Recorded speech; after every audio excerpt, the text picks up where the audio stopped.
ये जो क्वेश्चन 3 है ये क्लास 9th की साइंस की एनसीईआरटी बुक, चैप्टर का नाम है ग्रेविटेशन और पेज नंबर एनसीईआरटी बुक में आप देखिएगा 143 पेज में क्वेश्चन नंबर 3 जो है ये मैं आपको एक्सप्लेन करके बताऊंगी। कैलकुलेशन ही इसमें टफ है तो मैं बहुत ईजी वे में इसको कैलकुलेट करके आपको दिखाऊंगी। तो देखिए क्वेश्चन क्या बोल रहा है, what is the magnitude of the gravitational force between the earth and a 1 kg object on its surface.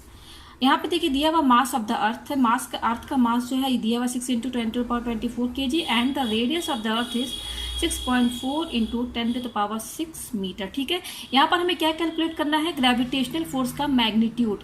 Magnitude means क्या होता है, वैल्यू, यानी कि हमें यहाँ पर ग्रेविटेशनल फोर्स की वैल्यू लेके आ रही है। यानी ग्रेविटेशनल फोर्स क्या है, कोई नंबर होगा तो वही उसी को मैग्नीट्यूड भी बोला जाता है। ठीक है, तो किसके बीच में ग्रेविटेशनल फोर्स हमें निकालना है, between earth and 1 kg object on इस सरफेस। हमें जो फोर्स निकालना है वो हम निकलेगा अर्थ और अर्थ के सरफेस पर एक ऑब्जेक्ट है 1 kg का, उन दोनों के बीच का हमें ग्रेविटेशनल फोर्स यहाँ पर हमें कैलकुलेट करना है। और यहाँ पर अर्थ का जो मास है वो दिया हुआ है और जो अर्थ का जो रेडियस है वो यहाँ दिया हुआ है। तो सबसे पहले मैं यहाँ पे डायग्राम बना के आपको समझा दूँ कि हमें किसके पीछे फोर्स निकालना, अर्थ और 1 kg ऑब्जेक्ट। और ये जो 1 kg ऑब्जेक्ट है किस पर है, ऑन इट सरफेस, अर्थ का जो सरफेस है उसके उस पर ये 1 kg ऑब्जेक्ट है। देखिए मैं यहाँ पर अर्थ बना देती हूँ, ये मेरा अर्थ हो गया। ठीक है, ये अर्थ है हमारा और 1 kg ऑब्जेक्ट किस पर है, ऑन इट सरफेस। ये जो अर्थ है उसका सरफेस, मान लीजिए यहाँ पर सरफेस, ये सरफेस ही हुआ ना, ये सरफेस ही तो है, इसी सरफेस पर ये ऑब्जेक्ट रखा है 1 kg का। ये 1 kg बहुत ही छोटा होता है। ठीक है, ये 1 kg हो गया। ठीक है, ये ऑब्जेक्ट है हमारा दूसरा 1 kg ऑब्जेक्ट और ये हमारा अर्थ है। अब क्या बोल रहा है यहाँ पर, गिवन क्या बोला, ये क्या बोला, रेडियस ऑफ अर्थ, अर्थ का रेडियस। देखिए ये अर्थ है, ये हमारा देख रहे हैं आप, अर्थ सर्कल के फॉर्म में है तो रेडियस कहाँ होता है, सेंटर ये है अर्थ का। आप देखिए जो बड़ा वाला सर्कल है ये अर्थ है तो इसका सेंटर ये हुआ। तो सेंटर से यहाँ पर सर्कल के किसी भी पॉइंट पर ये जो डिस्टेंस, ये जो होता है इसको क्या बोलते हैं, रेडियस ही तो बोलते हैं ना। ये रेडियस हुआ ना, यहाँ से ओ और ये पॉइंट, ये रेडियस हुआ। तो रेडियस ऑफ अर्थ कितना दिया हुआ है, गिवन यहाँ पर मैं लिख देती हूँ, रेडियस ऑफ अर्थ ये कितना दिया हुआ है, आप देख सकते हैं दिया हुआ है 6.4 × 10⁻6 मीटर, 6.4 × 10⁻6 मीटर। ठीक है, ये दिया हुआ देख सकते हैं आप 6.4 × 10⁻6 मीटर मैंने यहाँ पर लिख दिया। और क्या बोल रहा है, अर्थ का जो मास है, mass of earth, mass of earth भी दिया हुआ है, वो कितना देखिए 6 × 10⁻24 kg, 6 × 10⁻24 kg ये अर्थ का मास है, 6 × 10⁻24 kg। और क्या बोल रहा है, जो ऑब्जेक्ट है हमारा, ये जो सरफेस है ना अर्थ, इसके सरफेस पर ये जो ऑब्जेक्ट रखा है उसका कितना मास दिया हुआ है, 1 kg। तो मैं यहाँ पे लेती हूँ मास ऑफ ऑब्जेक्ट, वो क्या है 1 kg। ठीक है, ये हो गया हमारे पास। तो यहाँ पर हमें क्या निकालना है, ग्रेविटेशनल फोर्स। तो ग्रेविटेशनल फोर्स कैसे निकालते हैं, मैं gravitational force according to universe law of gravitational force का फॉर्मूला क्या होता है, F = G m1m2/r², यही मेन फार्मूला होता है। ठीक है, G होता है ग्रेविटेशनल कांस्टेंट, इसकी वैल्यू क्या होती है, G की 6.6 × 10⁻11 न्यूटन मीटर स्क्वायर पर kg²।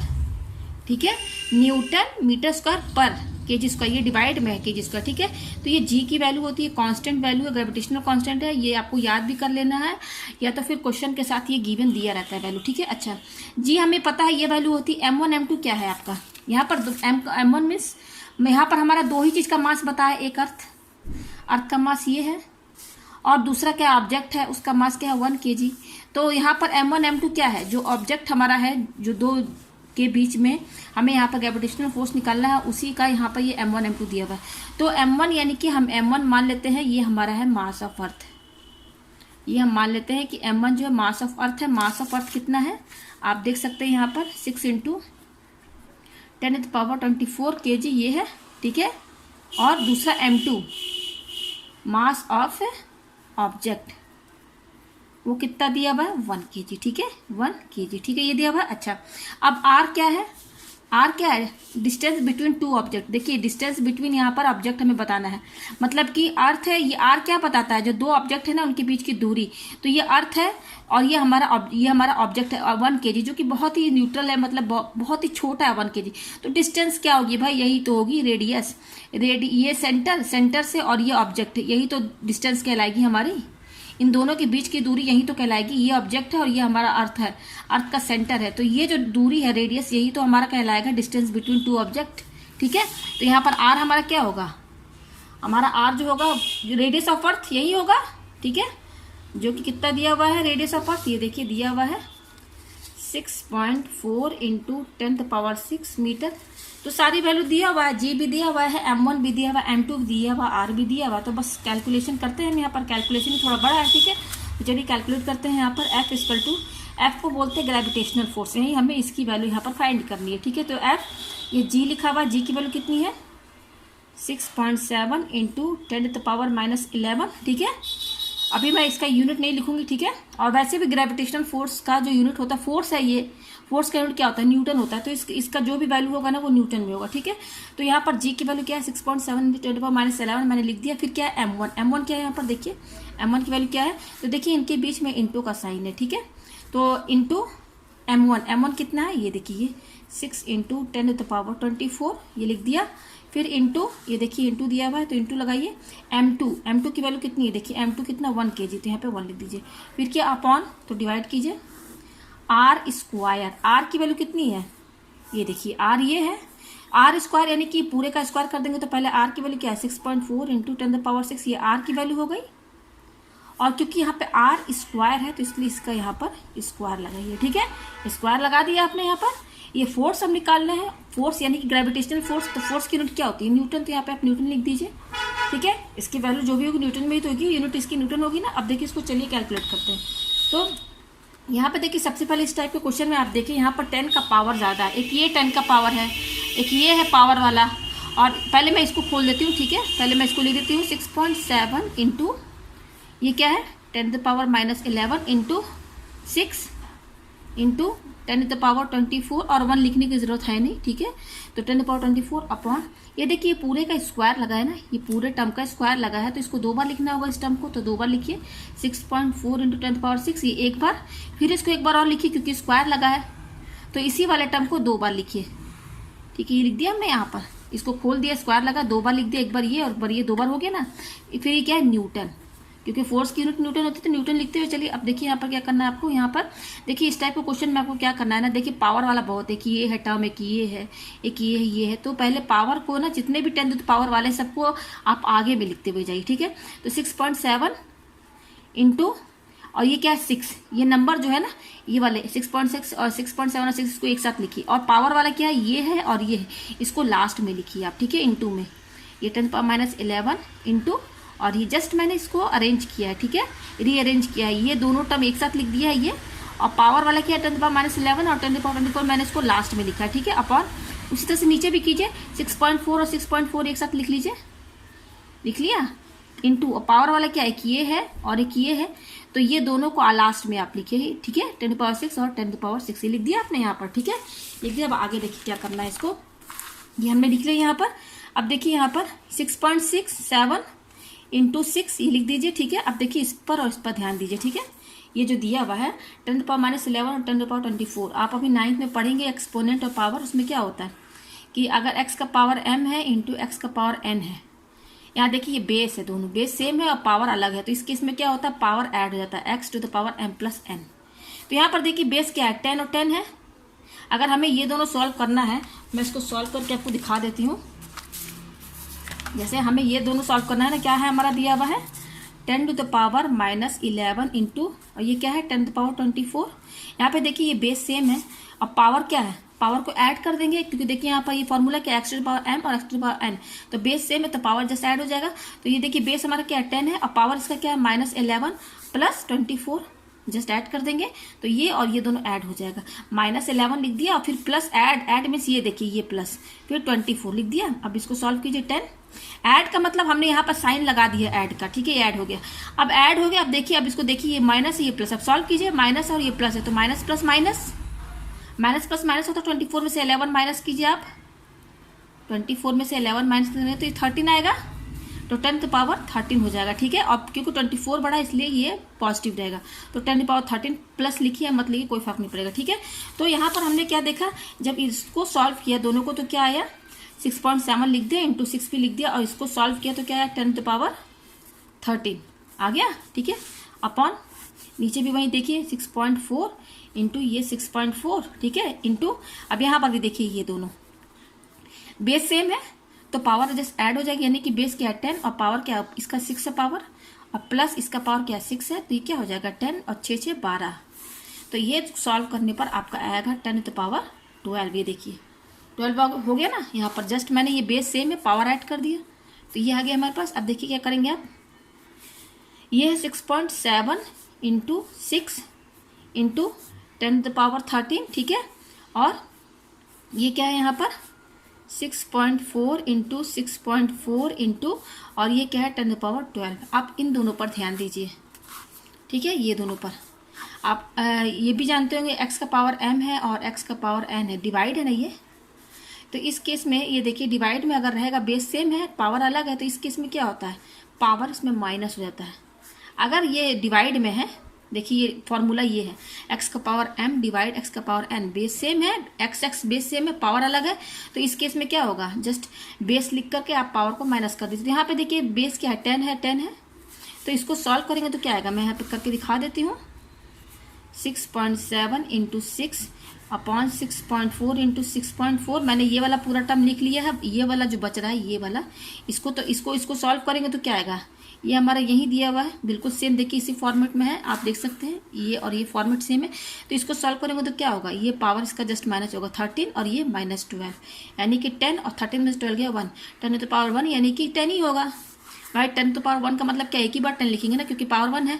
तो इसको जब आप सॉल्व करेंगे पूरे को तो ये क्या हो जाएगा 10 का पावर 1, यही तो आएगा 10 आएगा ना 10। इसको सॉल्व करने पर मैंने यहाँ देखिए अलग से बता दिया 10 आ गया, तो ये पूरा सॉल्व करने पर इतना है। तो देखिए अब पावर सब हट गया लास्ट में, अब ये आ गया। अब देखिए क्या करेंगे यहाँ पर आप, अब देखिए यहाँ पर ये जो पॉइंट है, ये जितने भी पॉइंट वाले हैं ना, इसका भी पॉइंट हटाना है। तो पॉइंट क्या करेंगे, जैसे इसका पॉइंट हटाएंगे तो इसको आप पॉइंट हटा के कैसे लिखेंगे 67, अगर इसका पॉइंट हटाएंगे तो ये क्या होगा 67/10 होगा, इसको 67/10 लिख सकते हैं, ये 6.7 को 67/10 इंटू 6 इंटू, और ये क्या है 10 है, ये तो 10 इसके ऊपर है न्यूमरेटर में है ना, ये वाला जो सॉल्व किया था तो 10 आया तो लिख दिया, फिर ये वाला डिवाइड, ये वाला डिवाइड, ये डिवाइड लगा दीजिए यहाँ पर, ठीक है। अभी 6.4 है, ये 6.4 है, इसका भी आप पॉइंट हटाएंगे तो क्या आएगा 64/10 ही तो आएगा। इसका हटाएंगे तो 6.4 को आप कैसे लिख सकते हैं भाई, अगर पॉइंट हटाएंगे तो यहाँ अलग से बताते हैं हम 6.4, इसको 64/10 लिख सकते हैं। तो जस्ट पॉइंट हटा के मैंने यहाँ पर 64/10 लिख दिया, फिर ये इंटू लगा, ये इसको इसका भी पॉइंट हटा दीजिए तो क्या होगा 64/10 होगा। आगे आपको समझ में, मैं यहाँ पर पहले मैंने क्या किया, जितने भी पावर वाले थे उनको मैंने सबको अलग से लास्ट में लिख करके, ये देखिए यहाँ पर मैंने क्या किया था, जितने भी पावर वाले थे सबको मैंने लास्ट में लिख के फिर इसको सब सॉल्व किया तो ये आया था।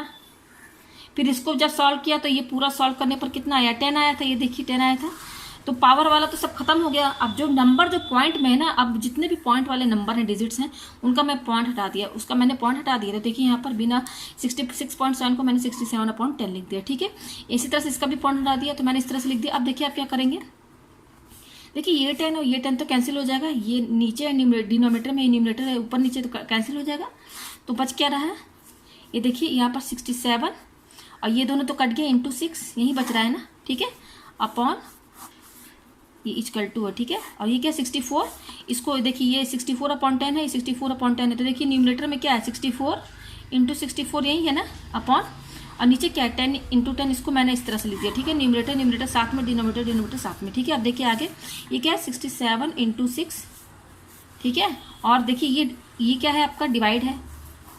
जब इस डिवाइड को आप ये जो लंबी वाली लाइन है डिवाइड को जब इंटू में करेंगे कन्वर्ट, तो ये वाली टर्म जो है ना ऊपर नीचे हो जाएगी। जब इस डिवाइड को इंटू में करेंगे तो ये टर्म ये ऊपर हो जाएगा और ये वाला नीचे हो जाएगा। तो देखिए ये वाला टर्म ऊपर हो जाएगा 10 इंटू 10 और ये न्यूमरेटर में जो है वो नीचे हो जाएगा समझ गए ना आप। जैसे ये डिवाइड है, इसको जब आप इनटू में करेंगे, ये डिवाइड है, इसको मैंने इनटू में कर दिया, तो ये जो अपॉन में है ना, इसका रेसिप्रोकल हो जाएगा, मतलब कि जो न्यूमरेटर है वो डिनोमिनेटर हो जाएगा, जो डिनोमिनेटर है वो न्यूमरेटर हो जाएगा।